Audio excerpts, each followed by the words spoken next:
নমস্কাৰ বন্ধুসকল, আপোনালোকক মোৰ এছএন স্পকেন চেনেললৈ স্বাগতম জনালোঁ। যিহেতুকে আপোনালোকৰ সকলোৱে এতিয়া গেট 4 আছাম পুলিচ সকলোৱে ৰিজাল্ট দি গ'লেই, যিহেতু গম পাইছে আপোনালোকে 10-11 তাৰিখে আৰু 14 তাৰিখে বা 15 তাৰিখে সকলো ৰিজাল্ট কমপ্লিট হৈ যাব। যিহেতু সেয়েহে আপোনালোকৰ যিসকল মানে ৰিজাল্ট বাকী আছে এতিয়া তেওঁলোকৰ ৰিজাল্ট যিহেতু 14-15 তাৰিখে কমপ্লিট হৈ যাব।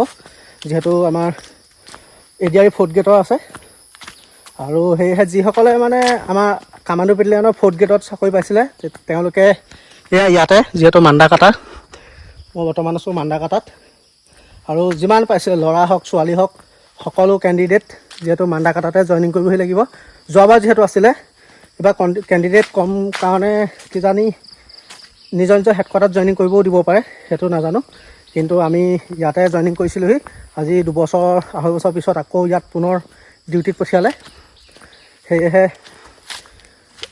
আপোনালোকে যিসকলে মানে কামাণ্ডো 4th গেটত চাকৰি পাইছিলে তেওঁলোকৰ যিহেতু মান্দাকাটাতে জইনিং হয়। মই জনাতো এইবাৰো চাগে মান্দাকাটাতে জইনিং হৈ তেওঁলোকৰ 21 দিনীয়া যিটো ট্ৰেইনিং হয় সেই ট্ৰেইনিংটো ইয়াতে হ'ব। আৰু মানে আৰু তোমালোকে এতিয়া গম পাইছে যিটো ABUB 202টা পোষ্ট যিটো থাকি গৈছিলে, মানে 202টা পোষ্ট যিহেতু হাইকোৰ্টৰ কাৰণে ৰখাই দিয়া হৈছিলে, সেই 2টা পোষ্টৰ মানে কি ছিষ্টেমত আকৌ মানে চাকৰিটো হ'বগৈ, যদি হাইকোৰ্ট যদি জিকে কেণ্ডিডেটসকল বা কি ছিষ্টেমত মানে সেই পোষ্টকেইটা মানে ফিল আপ কৰিব। যিহেতুকে যিসকলৰ পইণ্টত হয় 0.6, 0.5 এনেকুৱা ধৰণৰ 0.2, 0.3 গোটেই অল আছামৰ ভিতৰত পুনৰ আকৌ এক্সাম দিবৰ কাৰণে কাট অফ মাৰিব। আৰু সেই যিসকলে পইণ্টত নাম নাহিছিলে যিহেতু 0.2, 0.3 এনেকুৱা ধৰণৰ কেণ্ডিডেটক মানে আকৌ কাট অফ মাৰিব, আকৌ এক্সাম দিব পাৰিব, আকৌ ভাইভা দিব পাৰিব। সেইসকল কেণ্ডিডেটে মানে আকৌ যিহেতু তেওঁলোকৰ ৰিটাৰ্ণ হ'ব আৰু ভাইভা হ'ব, আৰু তেনেকৈ ৰিটাৰ্ণ ভাইভা পাছ কৰি পেলাই তেওঁলোকে পুনৰ তেওঁলোকৰ মেৰিট লিষ্ট বনিব। যদি হাইকোৰ্ট জিকে, যিহেতু হাইকোৰ্টে যদি সেইটো অৰ্ডাৰ দিয়ে, মানে সেই 202টা পোষ্টত বিপৰীতে যদি 3টাকেও মাতে যিহেতু এক্সাম দিবলৈ, তেতিয়াহ'লে 600 পোষ্ট, আৰু যদি 5টাকে মাতে যিহেতু 1010টা পোষ্ট যিহেতু আকৌ পুনৰ এক্সাম দিবলৈ পাব।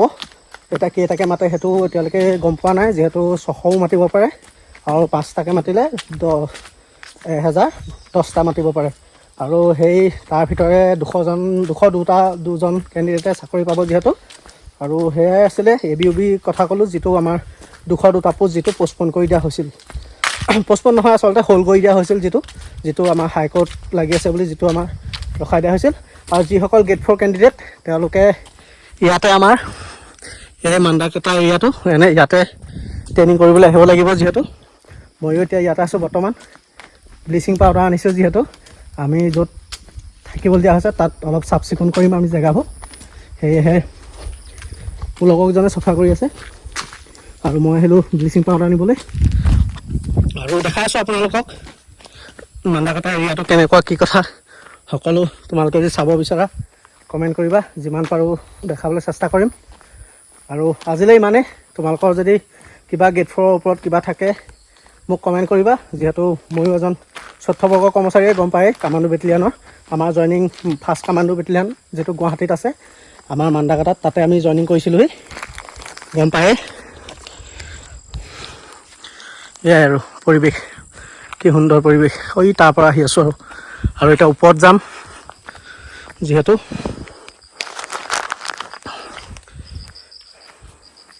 ইয়াত গম পাব আপোনালোকে আহিলে কিমান পাহাৰ এৰিয়া, খোজকাঢ়োতেই ভাগৰ লাগি যায়, দৌৰিবতো নালাগেই, গম পাব আপোনালোকে।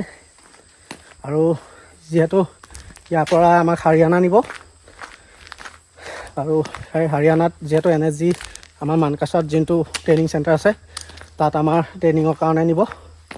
আমাক যিসকলে ট্ৰেইনিং কৰিব তেওঁলোকৰ সহায় কৰাত হওক, খানা পিনাতে হওক বা চুলি তুলি কটাতে হওক, সকলোতে সহায় কৰিবলৈ প্ৰতিটো বেটেলিয়নৰ পৰা এজন আমাৰ 4th গেট কৰ্মচাৰী আহিছোঁ, যিহেতু আমাৰ 4th কামাণ্ডৰ পৰা মই আহিছোঁ। এনেকুৱাই আৰু কিবা যদি 4th গেটৰ বিষয়ে জানিব বিচাৰা মোক কমেণ্ট কৰিবা।